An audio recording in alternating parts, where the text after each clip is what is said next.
पूछा कि आपने बिल पढ़ा है, तो उन्होंने कहा नहीं पढ़ा है। तो आप विरोध क्यों कर रही हैं?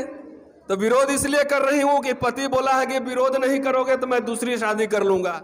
इंटेलेक्चुअल कोई नेता इस पे आवाज नहीं उठा रहा है कि जब नौकरी में क्रीमी लेयर नहीं है तो फेलोशिप देने के लिए क्रीमी लेयर क्यों लगा है। कि ये भी बनना चाहिए, लेकिन पत्रकार कौन बनेगा, वकील कौन बनेगा, इतिहासकार कौन बनेगा, पॉलिटिकल साइंटिस्ट कौन बनेगा? राजकुमार जी बैठे हुए हैं, किताब लिखते रहते हैं। अर्थशास्त्री कौन बनेगा? ये सवाल बार बार उठाना जरूरी है और हमारी त्रासदी है ये। चलिए सबसे पहले यूथ पे बात करता हूं। देखिए, अगर ईमानदारी से बोले तो हमने यूथ पे कोई काम ही नहीं किया है। न तो एज ए पेरेंट्स काम किया है और न ऐसे सामाजिक समूह काम किया है।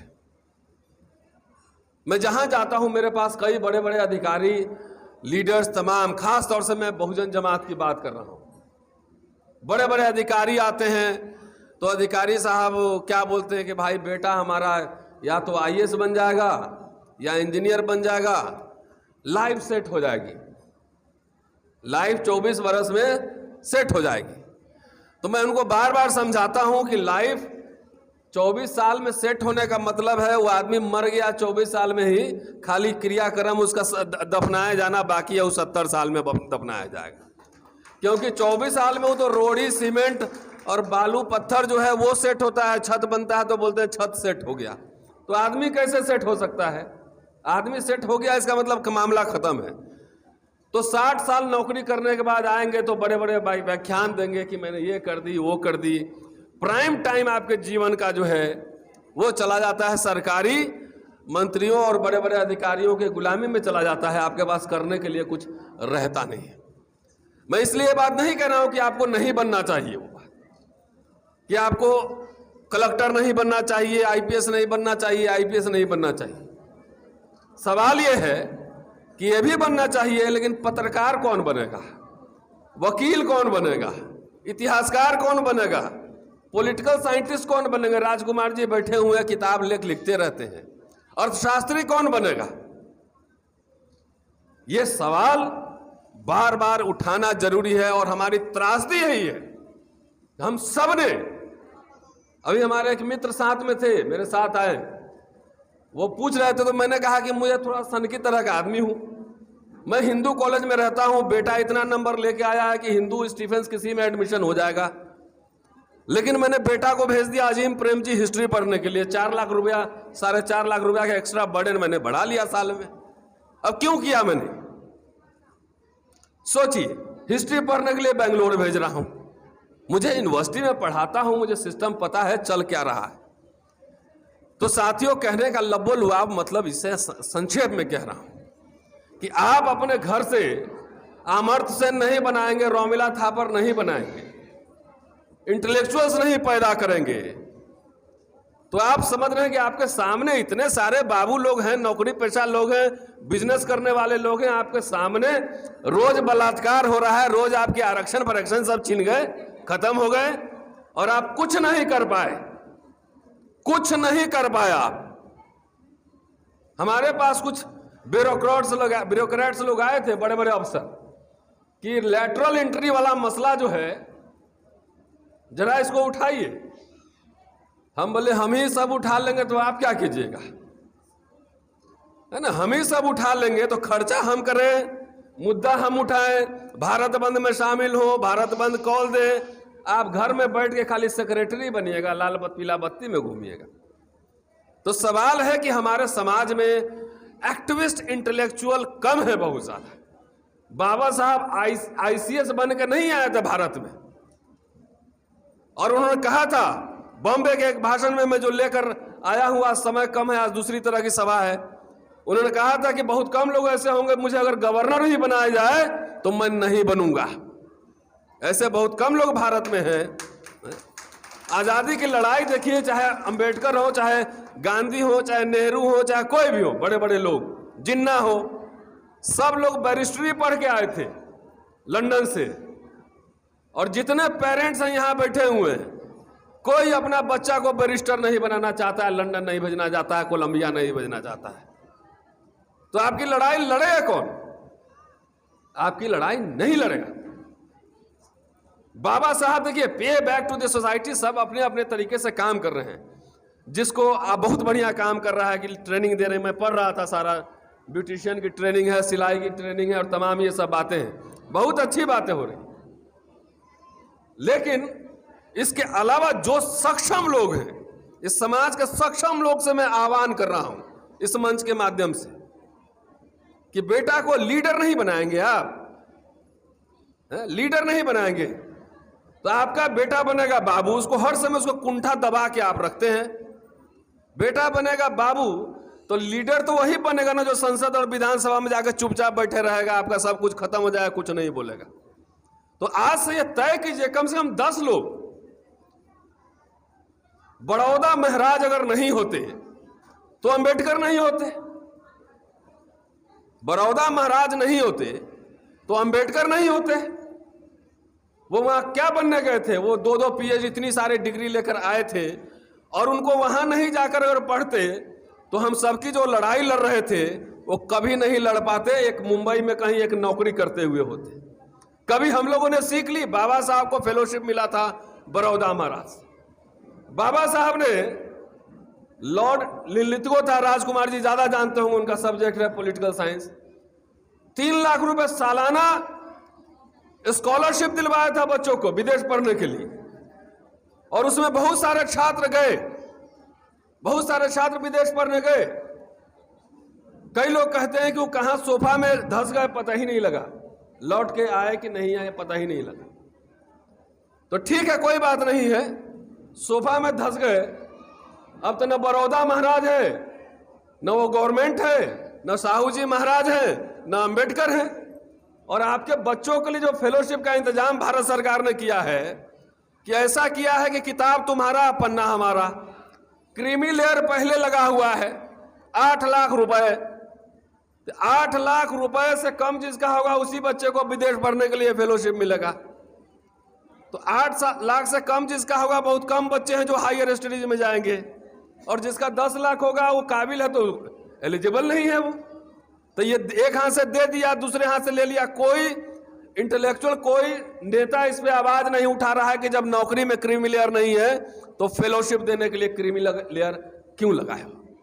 लेकिन क्या आप अपने बच्चों का भविष्य सरकार और नेताओं के हवाले छोड़ सकते हैं? यह सवाल हम आपसे, यह सवाल हमसे, हम सबसे है ये सवाल कि जब तक वो नहीं आएंगे तो अपने बच्चा को आप कोलंबिया नहीं पढ़ाएंगे, हार्वर्ड नहीं पढ़ाएंगे, ऑक्सफोर्ड नहीं पढ़ाएंगे। मैं ये बार बार कह रहा हूं ये बात कि भारत में जो शिक्षा व्यवस्था है वो मिलावटी है। ये पढ़ के, यहां पढ़ के आपका बच्चा शेरनी का दूध और शेर का दूध कुछ नहीं होगा। वो मैं जानता हूं, बहुत मेहनत करना पड़ता है। सिलेबस जिस तरह से बनाया जाता है कि आपके जो क्रिटिकल माइंड है, सोचने समझने का जो माइंड है, वो डेवलप ही नहीं होगा। घिसा पिटा सिलेबस।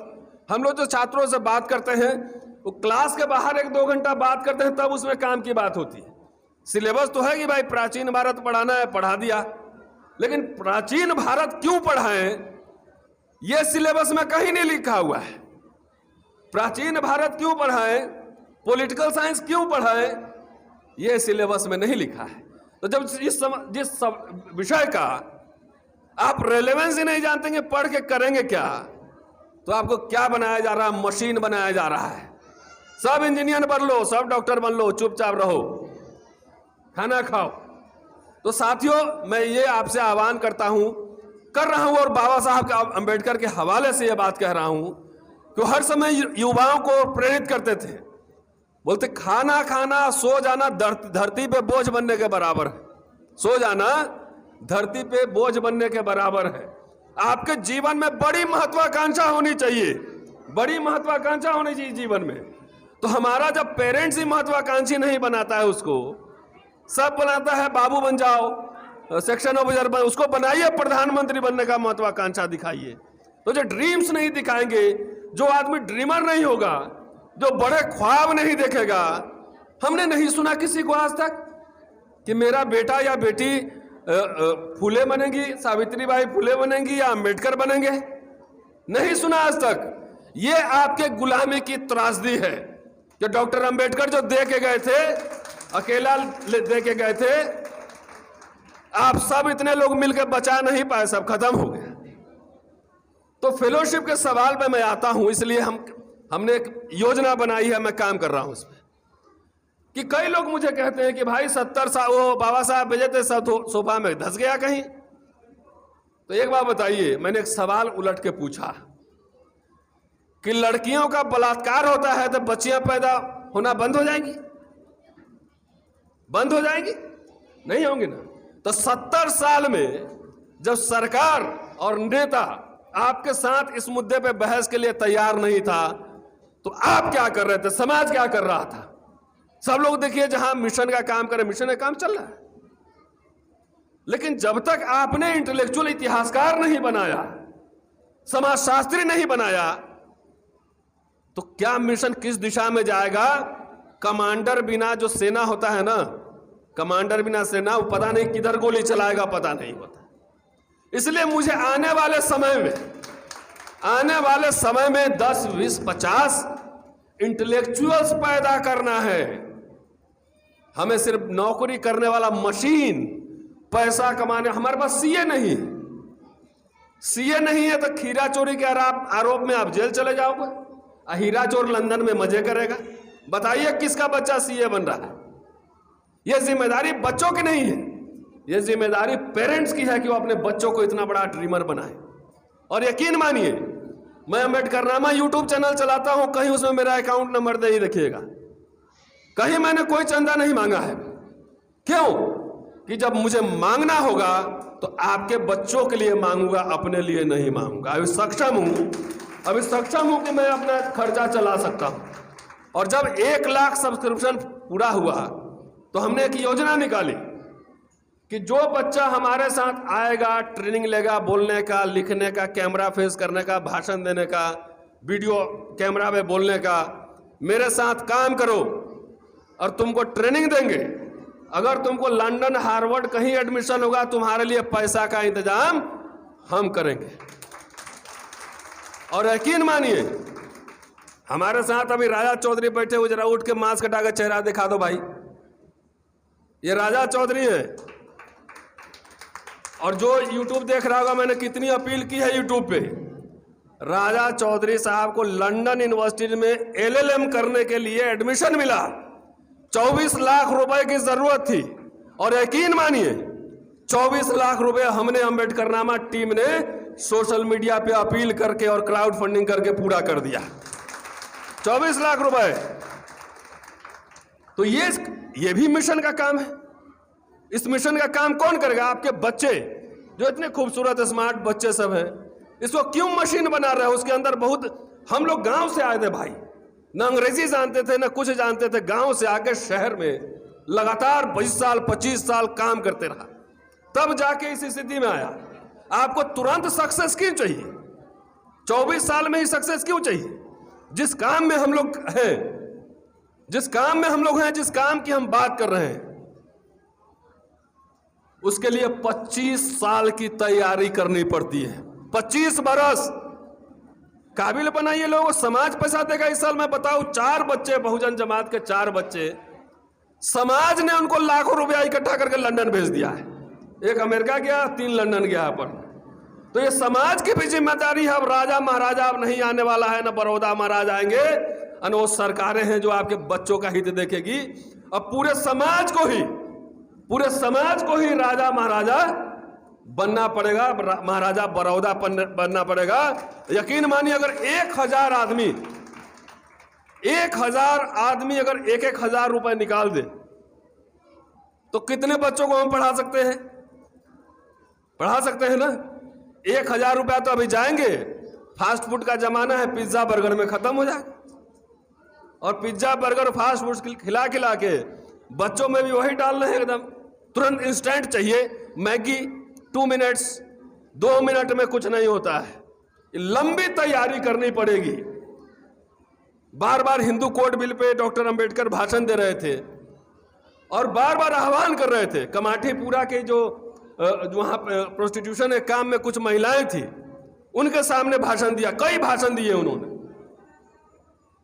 महिलाओं हिंदू कोड बिल पे 1952 का भाषण है, जाके एक बार देखिएगा, चाहे वीडियो पे जाइए, सर्च में विमेन टाइप कीजिएगा, वीडियो निकल के आ जाएगा, कि जाके पढ़ियो। बार बार कह रहे हैं कि आपको अपनी लड़ाई खुद लड़नी पड़ेगी।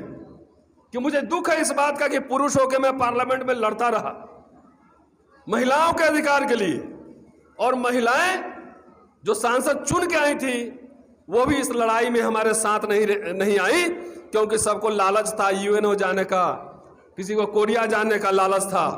वो कहते हैं कि महिला का डेलीगेशन, महिला जो बिल था उसके खिलाफ मेरे पास आया और हमसे कहा गया कि हम लोग इस विरोध में आए हैं। तो डॉक्टर अंबेडकर ने पूछा कि आपने बिल पढ़ा है? तो उन्होंने कहा नहीं पढ़ा है। तो आप विरोध क्यों कर रही हैं? तो विरोध इसलिए कर रही हूं कि पति बोला है कि विरोध नहीं करोगे तो मैं दूसरी शादी कर लूंगा, तो सौत की वजह से मैं इस बिल का विरोध कर रही हूं। तो ये महिला आपकी लड़ाई, फिर प्रॉपर्टी के आधार पर उन्होंने क्या क्या कहा, एक बार पढ़िए, सुनिए, नहीं पढ़ सकते हैं सुन लीजिए। बहुत मेहनत करके आपसे न पैसा लेते हैं न चंदा लेते हैं, पढ़ के एक वीडियो बनाने में 3-4 घंटा लगता है, पढ़ना, समझना, उसके बाद प्रेजेंट करना। तो सारे वीडियो जो अम्बेडकरनामा में लगे हुए हैं, एक बार जाके उसको सुनिए। यहाँ उतनी लंबी भाषण करने का समय नहीं, बहुत सारे वक्ता हैं। सवाल यह है कि आपको कोई यहाँ पे अब अवतार नहीं होने वाला है। आपको अपने हक की लड़ाई, अपने अस्मिता की लड़ाई ये खुद लड़नी पड़ेगी। बराबरी की लड़ाई, एक छोटा सा घर होता है ना, वो भी राज्य के बराबर होता है, पूरा राज्य होता है। वहां भी थानेदार होता है, वहां भी मुख्यमंत्री होता है, वहां भी होम मिनिस्टर होता है। तो किताब तुम्हारा, पन्ना हमारा, बहु चाबी लिए रखना, लेकिन तिजोरी में से निकालना कुछ नहीं, चाबी खाली रखे रहो। तो ये आपको हर जगह ये सम्मान, आत्मसम्मान, हक हकूक की लड़ाई लगातार बार बार आपको लड़नी पड़ेगी। ऐसे अधिकार, आजादी और सम्मान किसी को कभी मुफ्त में नहीं मिला, उपहार में नहीं मिला है कि लीजिए ये आपको उपहार दे रहे हैं आजादी। तो ये बगैर संघर्ष के कोई प्रिविलेज क्लास अपना जो सुविधा है छोड़ता है क्या?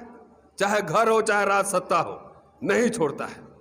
तो इसलिए ये कहना है कि देखिए, आजादी, भारत वर्षों गुलाम रहा, ये बात कह के मैं खत्म करूंगा, काफी लोग हैं। तो डॉक्टर अंबेडकर बार बार लिख रहे हैं कि जब यहाँ सेना में एक ही जात का आदमी सेना लड़ाई करता, बाकी समाज मौन था, तो वो तो गुलाम बनता ही बनता हो, वो कोई लड़ाई नहीं जीत सकता है। तो आप बहुजन चिल्लाते रहिए, उसमें से महिला नदारद है और यूथ नदारद है। महिला नदारद है और यूथ नदारद हो जाए तो बोल 85 करते रहिए, सड़क पे दिखता नहीं। इसलिए जब तक महिलाओं और युवाओं को जब तक आप ट्रेंड नहीं करेंगे कि भगत सिंह पड़ोसी के घर में नहीं, मेरे घर में भी होना चाहिए, अंबेडकर पड़ोसी के घर में नहीं, मेरे घर में भी होना चाहिए, जब तक ये नहीं करेंगे तब तक आपकी मुक्ति संभव नहीं। चलते चलते एक अपील की थी डॉक्टर अंबेडकर ने बुजुर्गों से, वो मैं आपको सुनाना चाहता हूं। वो अपील उन्होंने किया था कि वो जो यूथ के सभा में गए थे, तो उन्हें कहा था कि युवाओं की संख्या बहुत ज़्यादा है और जो बूढ़े लोग हैं वो कम है, और बूढ़े लोगों की संख्या कम है, और ऐसे लोग वे बचपन से जिन हालात में बड़े हुए हैं उससे छुटकारा पाने के लिए उनमें अधिकतर लोग तैयार नहीं है। संस्कार एक दिन में नहीं जाता है, अधिकतर लोग तैयार नहीं। जिन हालात में वे बड़े हुए उनसे चिपके रहने की ओर उनका झुकाव दिखाई देता है। संस्कारों, परंपराओं से जिसकी चर्चा भंते जी कर रहे थे अभी, कि लंबे समय से झुका रहता है, उसमें चिपका रहता है। उनमें उनसे किसी और काम करने की हम उम्मीद भी नहीं कर सकते, उनसे और कोई काम करने की उम्मीद भी नहीं कर सकते। वे हमारे आंदोलन में, सुन लीजिएगा, वे हमारे आंदोलन में कोई अड़चन न लगाए, यही उनका सबसे बड़ा योगदान होगा। सबसे बड़ा योगदान क्या होगा? जो हमारे आंदोलन में अड़चन न लगाए।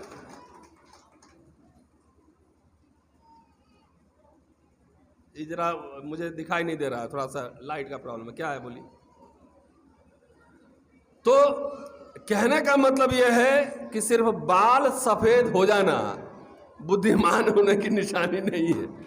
बाल उड़ जाना बुद्धिमान होने की निशानी नहीं है कि देखो मैं इतना उम्र मैंने क्या धूप में बाल थोड़ी ही सफेद किए हैं, ये बुद्धिमानी की निशानी नहीं है।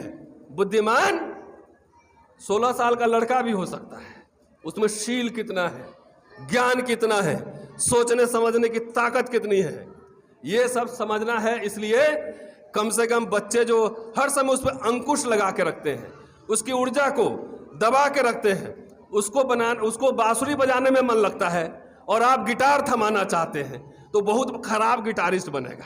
जो बांसुरी बजा सकता है उससे बांसुरी बजवाइए, जो आर्किटेक्ट बन सकता है आर्किटेक्ट बनवाइए। सबको भेड़ चाल में जो है वो IAS बनाने की होड़ में मत फंसिए। हमें अच्छे वकील चाहिए, हमें अच्छे CA चाहिए, हमें इस तरह के लोग चाहिए। वो लड़कियां ही बनेंगी लड़के ही बनेंगे, दोनों के लिए कॉमन भाषण था कि वो बनेंगे। इसलिए बच्चों के अंदर जो नेचुरल जो पोटेंशियल है उसको उभरने दीजिए।